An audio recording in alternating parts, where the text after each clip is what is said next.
Hello and welcome. This is Pastor Deborah, and this is another featured article, Spiritual Care, an Equal Partner in Healing, Restoration, and Recovery. Hello and welcome again to another featured article about spiritual care and its role in restoration and recovery from childhood abuse. This article is going to bring more into focus for the reader and listener and a closer look at spiritual care and its role as an equal partner in healing professions for those abused in childhood. In the helping professions, which are educated and trained to help people of all ages to be healed and restored back to wellness, the one area that is almost 100% of the time left out and off the team of helping broken and abused children,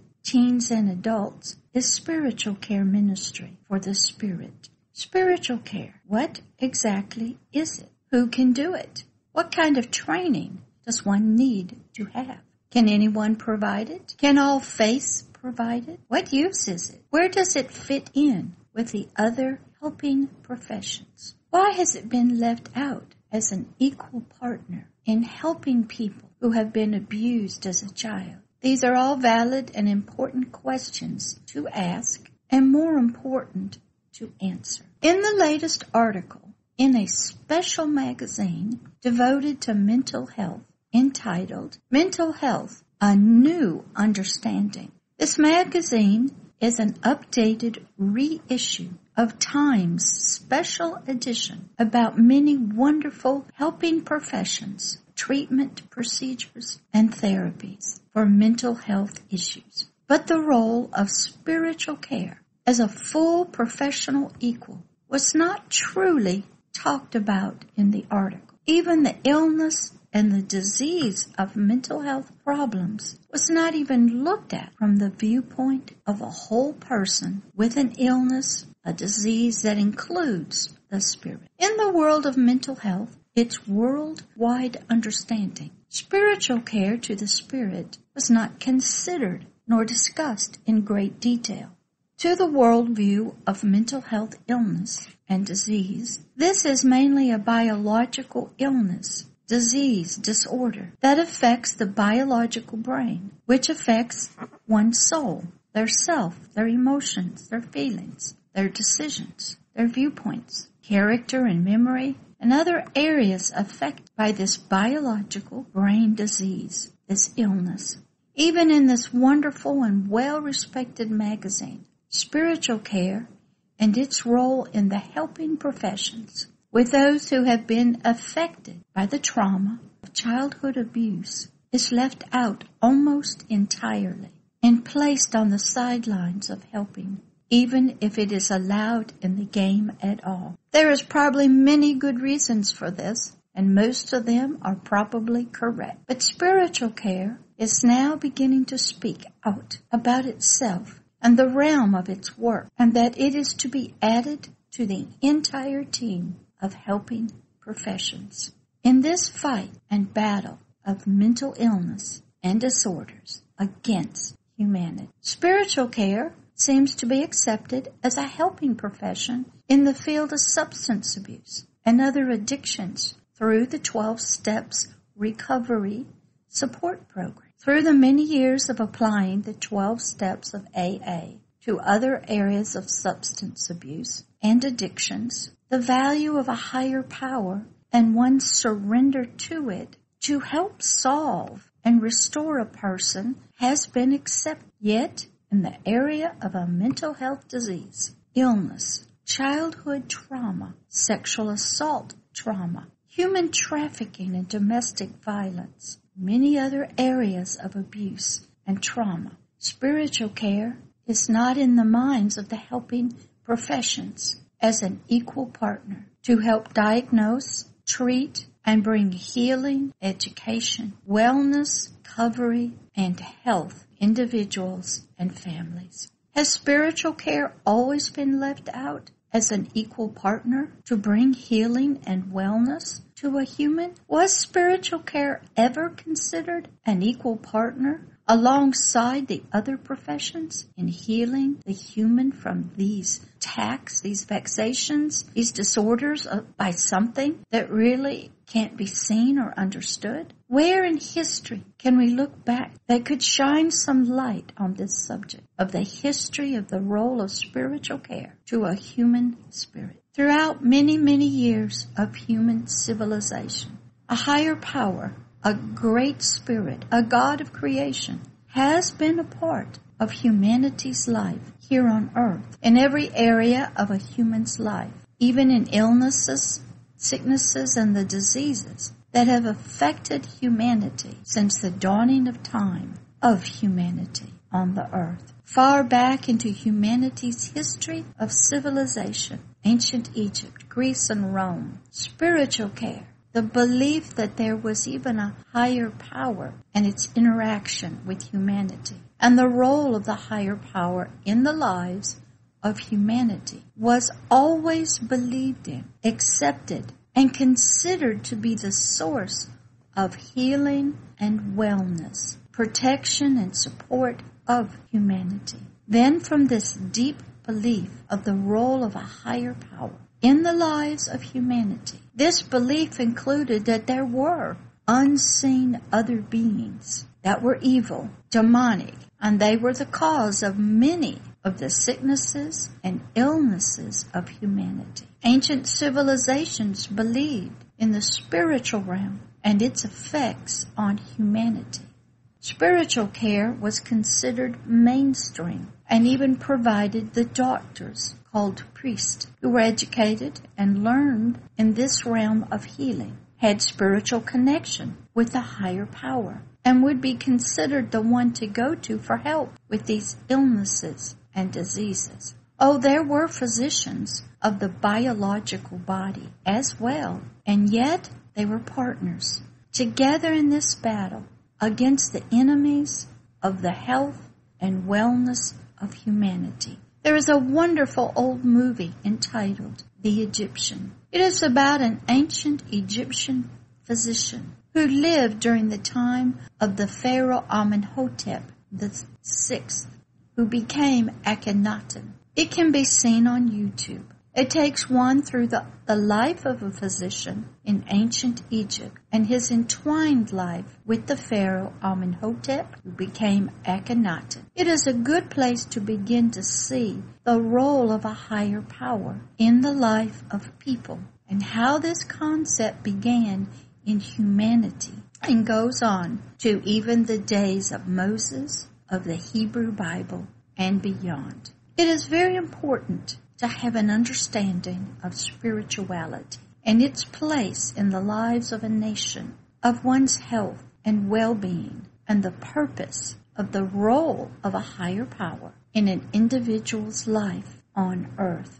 The brief history lesson will begin to help all to understand just a little bit more of the role of spiritual care as a vital part of a human's life in all areas of that life, even in the health and wellness of it. The Pharaoh Amenhotep VI of the 18th dynasty of ancient Egypt is noted in history as the pharaoh for abandoning the traditional Egyptian polytheism, belief in many gods, including gods for every family, city, and tribe, as well as every other aspect of life, every good thing or bad thing, or life, and even death itself. The Pharaoh Amenhotep VI was ruler of Egypt for about 5 years, during which time he followed policies of his father and the religious traditions of Egypt. But in his 5th year,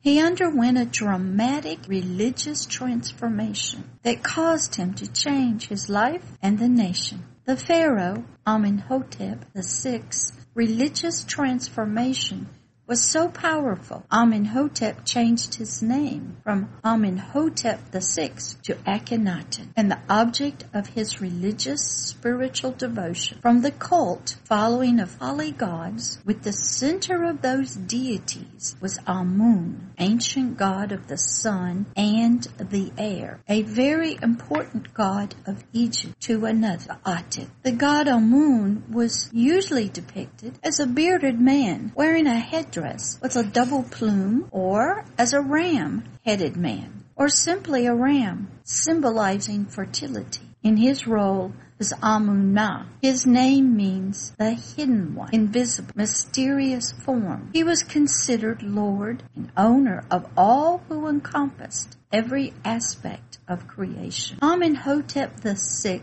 became Akhenaten. Amenhotep VI seemed to have a spiritual awakening, a vision, a deep spiritual belief that caused his life in its spiritual life to change. A powerful spiritual event, a discovery, a spiritual revelation happened. Amenhotep VI caused him to abandon his birth name and the ancient system of religion and spirituality of his nation. Amenhotep VI went from belief in polygods to a belief in just one God. From this spiritual awakening to there just being one God of all, Amenhotep VI had a new birth and gave himself a new name to go with that birth, Akhenaten. Then Pharaoh Akhenaten abolished old ancient traditional religious system of Egypt and their religious rites, its priests and healers, its center of worship, and instituted the first known monotheistic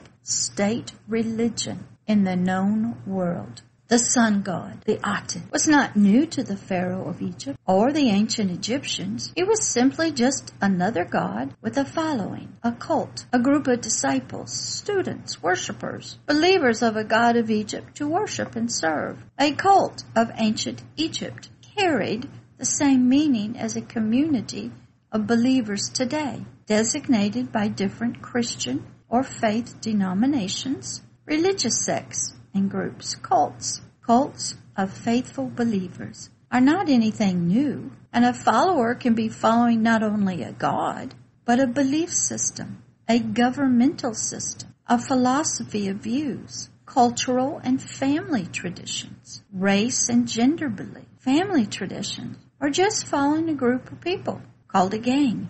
Yet, in ancient Egypt, all the known gods represented the same end: eternal harmony and balance. Amenhotep VI's spiritual conversion to just one God affected all of Egypt. He moved the capital from the traditional palace at Thebes to a new city he would build called Akhenaten after himself. He continued to enforce new religious reforms. These reforms were ancient humanity's expression of monotheism, the belief in only one God of all the world. A spiritual belief system of monotheism was foreign and alien to the ancient Egyptians, for it said there was no longer many or polygods to believe in, but just one. This went against every tradition, against all the systems of control of the people, and against the way of the fathers. All the pharaohs before Amenhotep VI, the nation's leader of his people, identified themselves as a servant of the gods, and usually identified with a certain god, mostly after the god of Horus.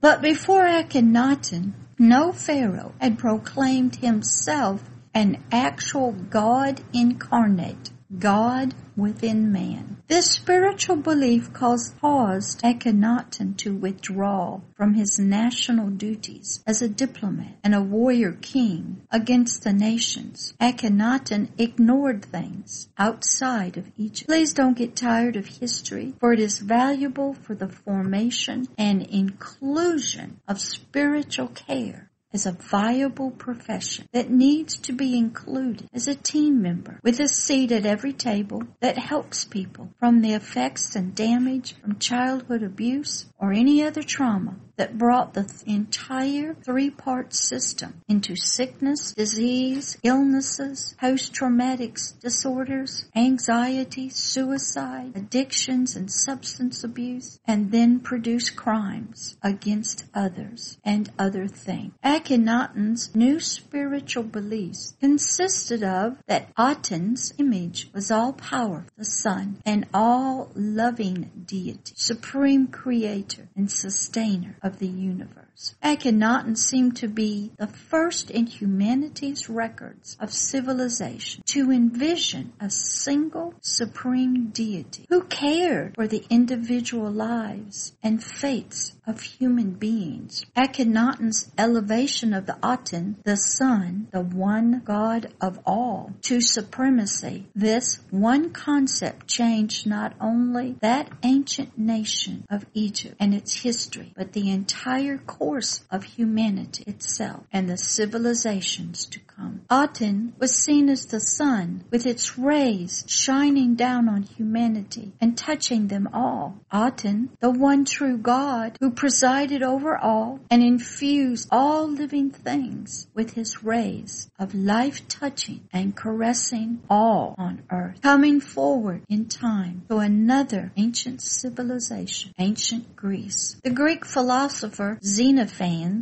from 570 to 478 BCE, also later experienced a similar vision, spiritual awakening, rediscovery, as did the pharaoh Amenhotep had, that the many gods of the Greek city-states were vanity, fruitless, empty, hollow imagination, and there was only one true God. And though he shared this vision through his poetry, he never established the belief as a revolutionary new way of understanding oneself and the universe. Now we'll look at some ancient views about mental health and its causes and remedy. Humanity's greatest thinkers and philosophers desired themselves to find the elusive answers to the hidden world of illness and diseases. Back in time we travel to a man named Hippocrates. He believed that man's awareness and who he was, his identity, were housed, centered in the brain. But he had no factual knowledge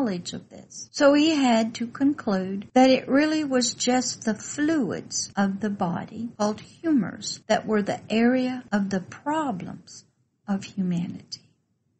Hippocrates believed that one's mind was governed by the four humors or fluids of a body. The four fluids were the blood, yellow bile, black bile, and phlegm.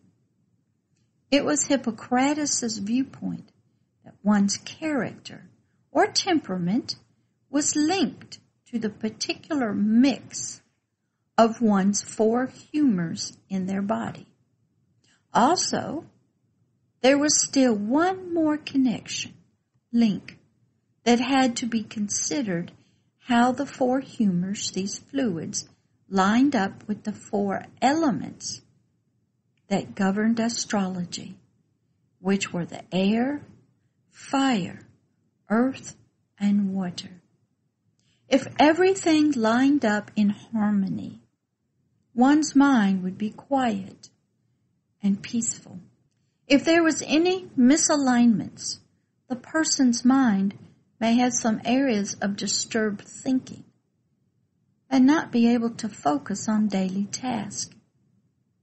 So at this point in time, the leading healing authorities believed the mind had moods, and they were looking for the reasons.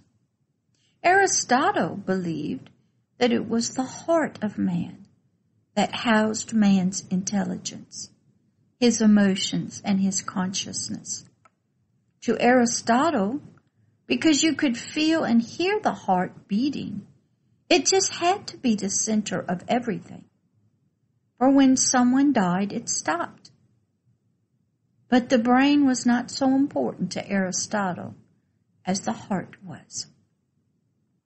Then moving forward again in time, coming into the medieval times, the times of the dark ages of Western civilizations, An ancient belief resurfaced from out of the long-forgotten past that madness of the mind was caused by evil spirits that took over one's mind.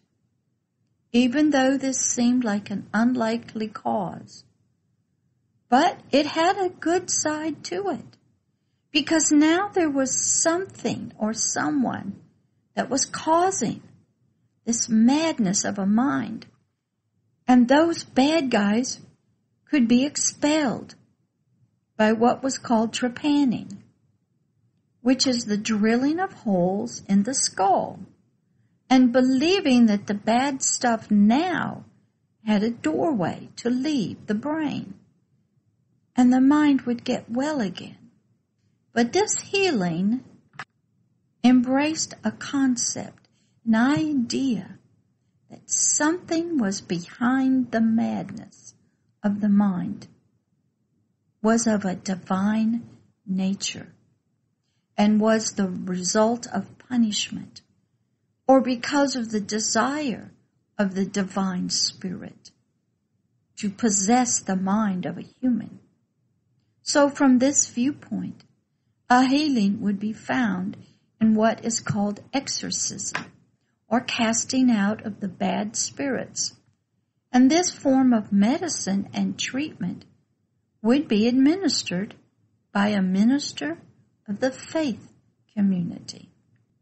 But throughout time and the centuries to follow, no answers to the problem or the problems of the mind came. So man in his great wisdom could not solve this problem or even find the cause of these mental health problems of society. So in the 17th century came the creation of prisons that became warehouses for society with mental health problems.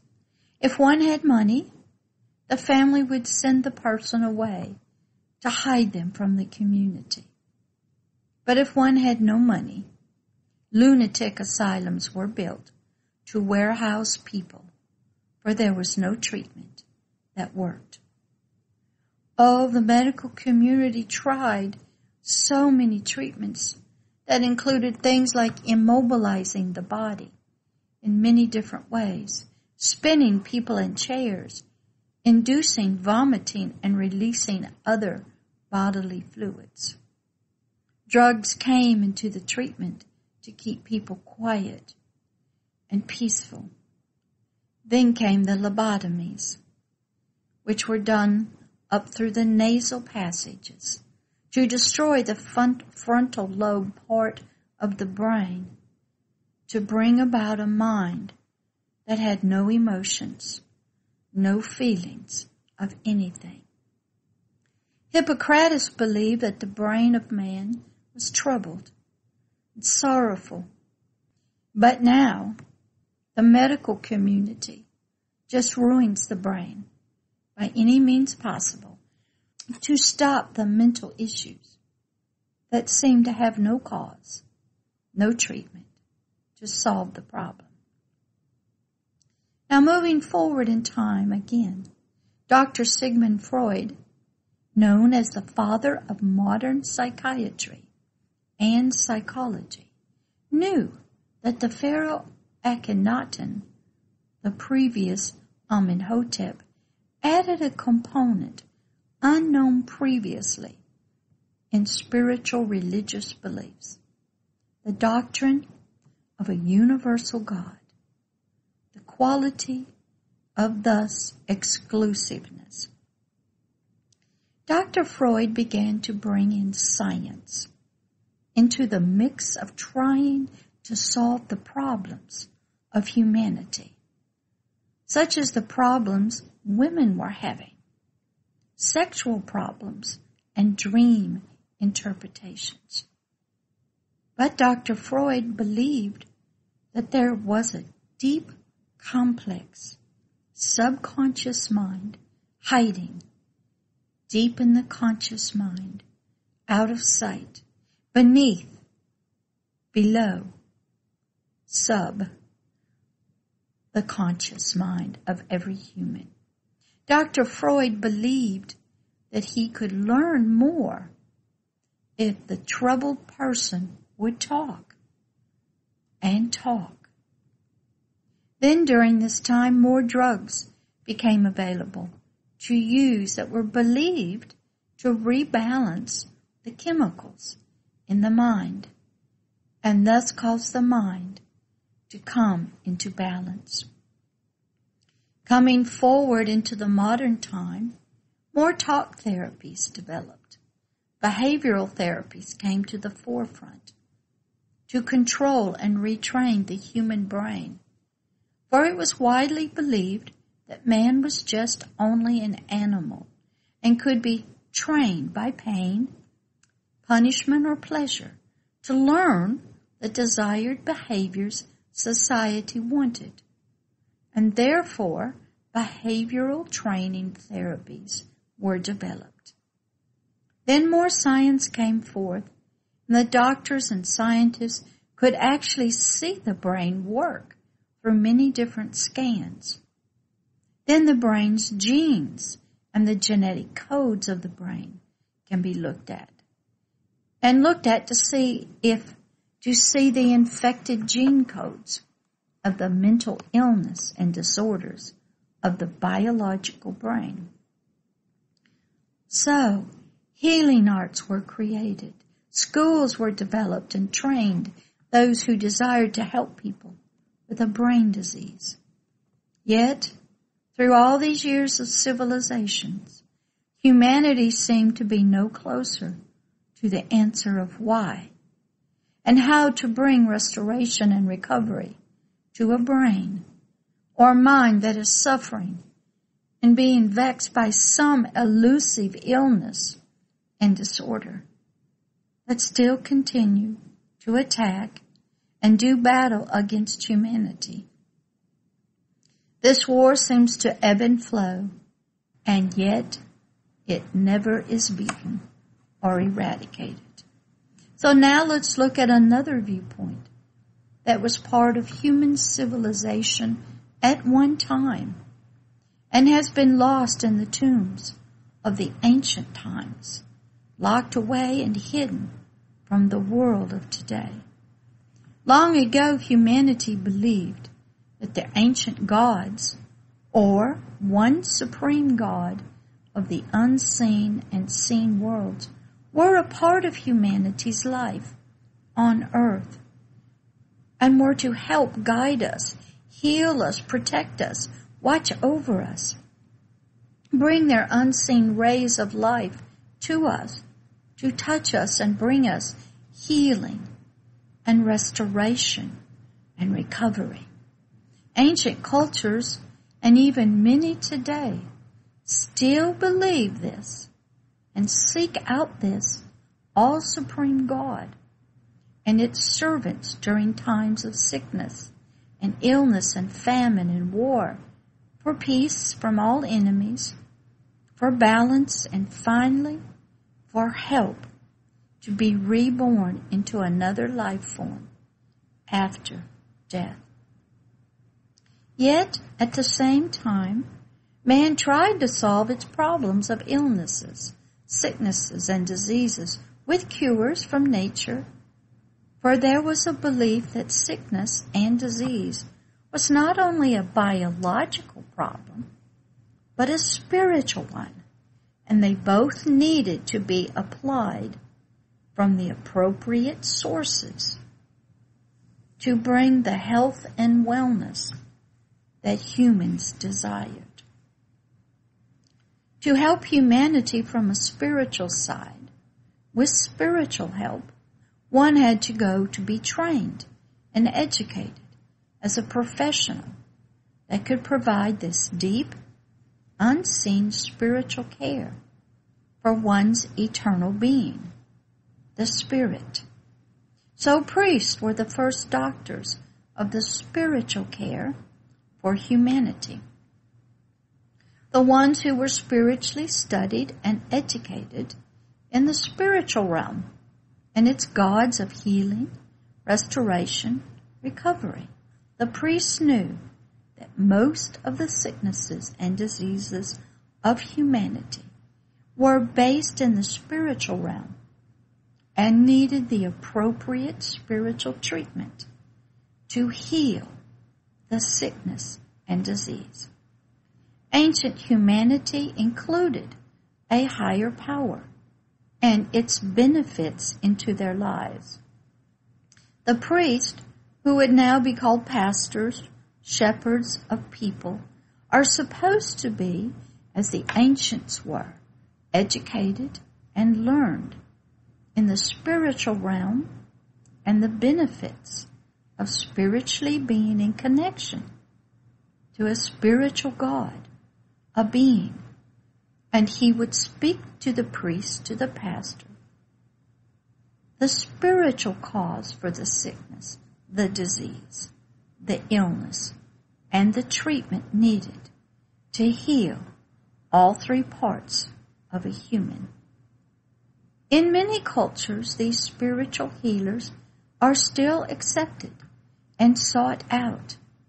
But in other cultures of the Western world that prides itself on science and technology, these humans do not include spirituality and its spiritual care into the team of professionals who are seeking to diagnose, treat, and cure or heal those who had been abused in childhood from any kind of abuse or trauma.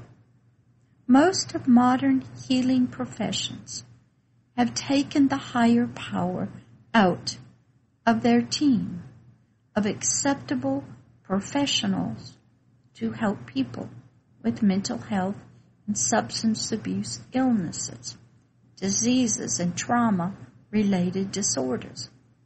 Modern healthcare professionals do not believe that spiritual care and its spiritual area of expertise has any place in helping people.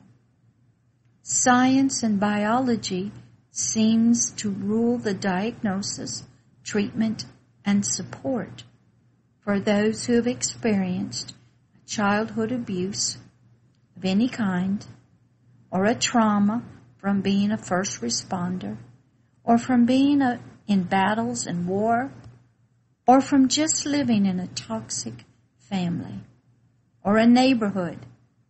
And spiritual care has no place, no role in the restoration, recovery, and healing of humanity. Even during the long hours of the dark night, when the spirit seems alone, yet dark visions of the night seem to be real and scary. Attacks occur, feelings of sexual rape, being taken out of one's body, flying and running, being attacked by night creatures. Fear of death and smells of sulfur exist, but only in the nightmares and dreams. Flashbacks come with the memories of trauma, personality change, and time is lost. Spiritual care is left out, not a part of this healing and recovery. Modern healthcare professionals and insurance companies have dominated and controlled what they consider to be the appropriate ones to diagnose and provide treatment of mental health illness and diseases to humanity. But spiritual care for the spirit is not a part of the helping professions that can provide a level of healing, that can provide a level of healing that only it can to the hidden spirit, and is not able to be accomplished by those who only treat the soul and the physical body of humanity.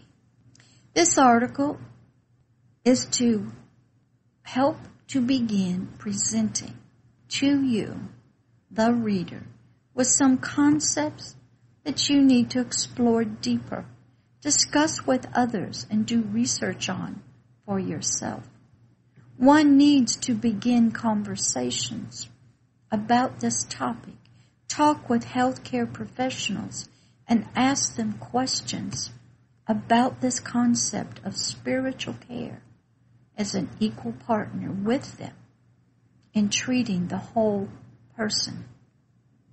Spiritual care needs to become an equal partner along with all the other healing professions and be seen as an educated and highly trained professional spiritual care ministers of all faiths to provide spiritual care, healing, and ministry to the deeply hidden part of humanity, the Spirit, who is the real eternal self that everyone needs to discover, that it also has been abused in every way, just as the physical body and soul have been in childhood.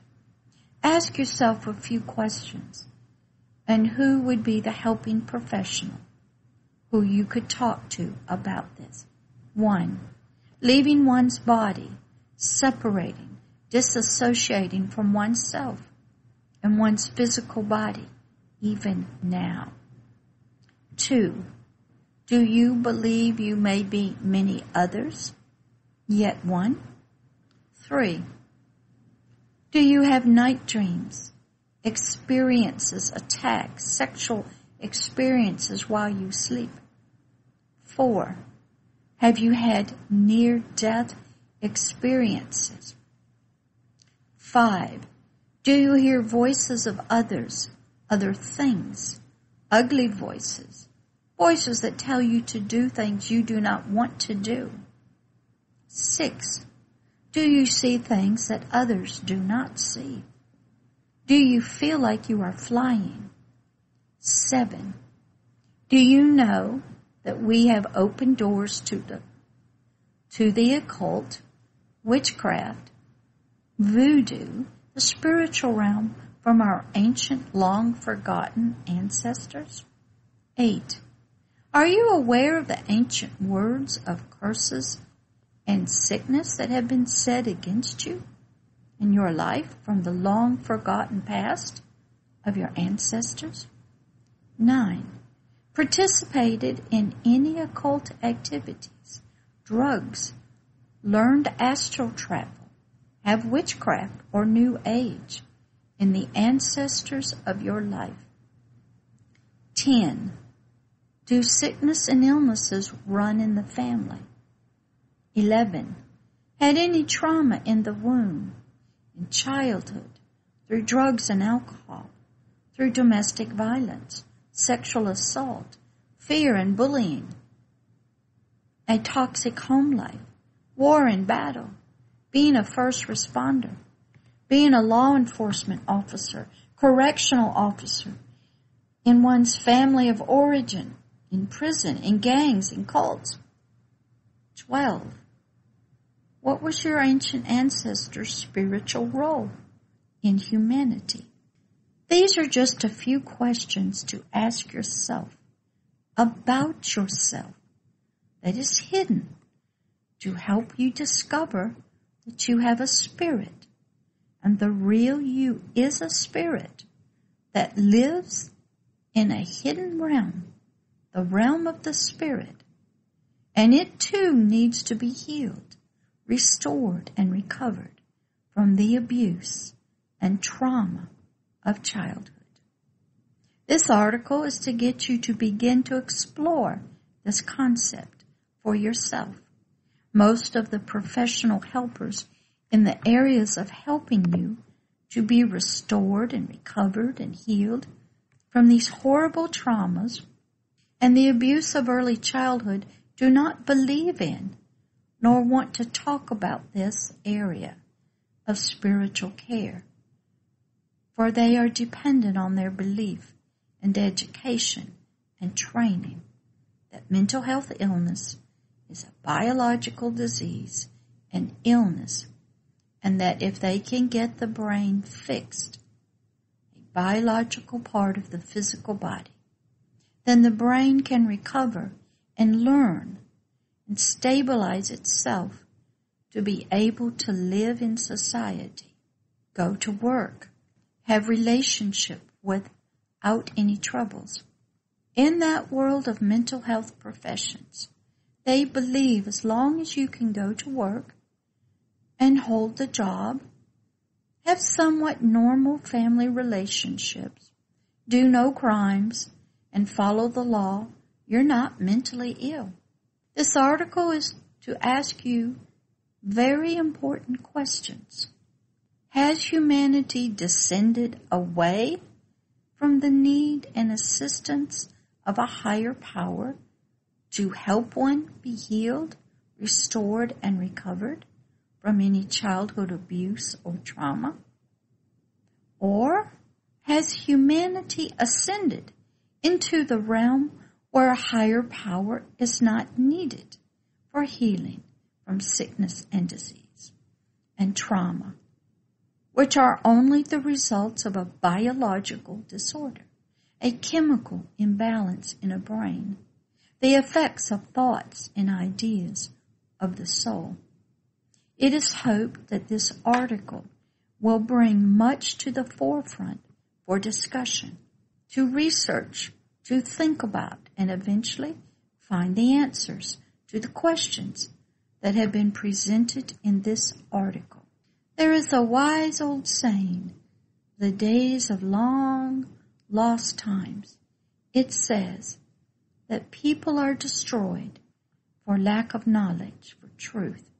And because of this, the children also will be lacking in knowledge and be destroyed.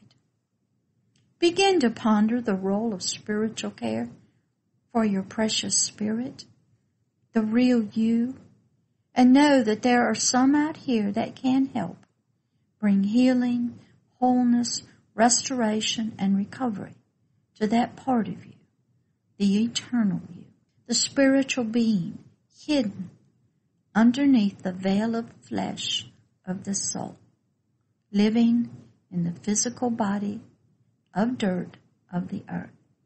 Love always and forever. Pastor Deborah.